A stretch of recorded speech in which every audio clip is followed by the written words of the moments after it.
నెల్లూరు జిల్లా నార్త్ రాజపాలెంలోని శ్రీ లక్ష్మీ ప్రసన్న వెంకటేశ్వర స్వామి దేవస్థానం వ్యవహారం ఇప్పుడు చర్చనీయాంశంగా మారింది. ఆలయానికి చెందిన 94 ఎకరాల 92 సెంట్ల భూములు అన్యాక్రాంతమైనట్లు స్థానికులు ఆరోపిస్తున్నారు. ఆలయ భూముల పరిరక్షణ, రికార్డుల నిర్వహణలో దేవాదాయ శాఖ అధికారులు విఫలమయ్యారని విమర్శలు వెల్లువెత్తుతున్నాయి.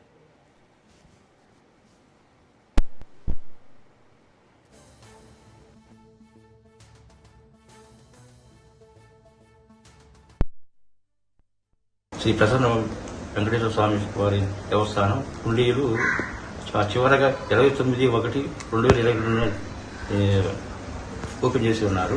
మళ్ళా ఇప్పుడు 18/8/2026 మళ్ళా ఓపెన్ చేసి ఉన్నారు. అనగా 3 సంవత్సరాల 8 నెలలకి కాను 68,774 రూపాయలు హుండీ ఆదాయం వచ్చేది. ఎఫ్డీలో ఇవి కనపడటం లేదు అంటున్నారు. ఎఫ్డీలు ఏమైనాయి వాటి వివరణ సార్? ఆఫీసులో ఉంటాయి. ఆఫీసులో లేవు. ఆఫీసులో ఉంటాయి. ట్రస్టీ గారు హుండీ తాళాలు మిస్ అయినాయి అంటున్నారు. ఎందువల్ల హుండీ తాళాలు చివరిగా మా ఇన్స్పెక్టర్ ఉన్నాడు ఒక ఆయన చైతన్య అని. అతను ఏంటంటే మామూలుగా అర్గయ్య అనే ఒక యువకి పంపించాడు. అలా మిస్ అయింది. మిస్ అయిన దానివల్ల పంచనామా జరపాల్సి వచ్చింది. ఈ అన్యక్రాంతమైన భూముల విషయాలు ఏమైనా సార్?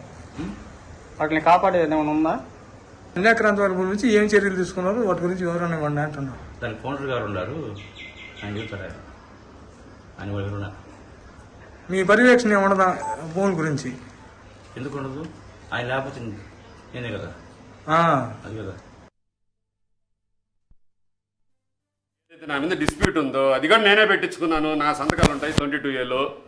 ఏమే నా మీద వచ్చిన డిస్ప్యూట్ కూడా నేనే అది అట్లా మేము చెప్పేది ఇందుకూరుపేట. నేనే ట్రిబ్యునల్కి పోయాను, నేనే డబ్బులు ఖర్చు పెట్టుకున్నా. ఎండోమెంట్ డబ్బులు కాదు, దేవస్థానం డబ్బులు కాదు, నేను స్వయంగా డబ్బులు ఖర్చు పెట్టుకుని కోర్టుకు పోయి ఆర్డర్ తెచ్చాను. అది మీరు హ్యాండ్ ఓవర్ చేసుకుని నాకు ఇవ్వమంటున్నారు.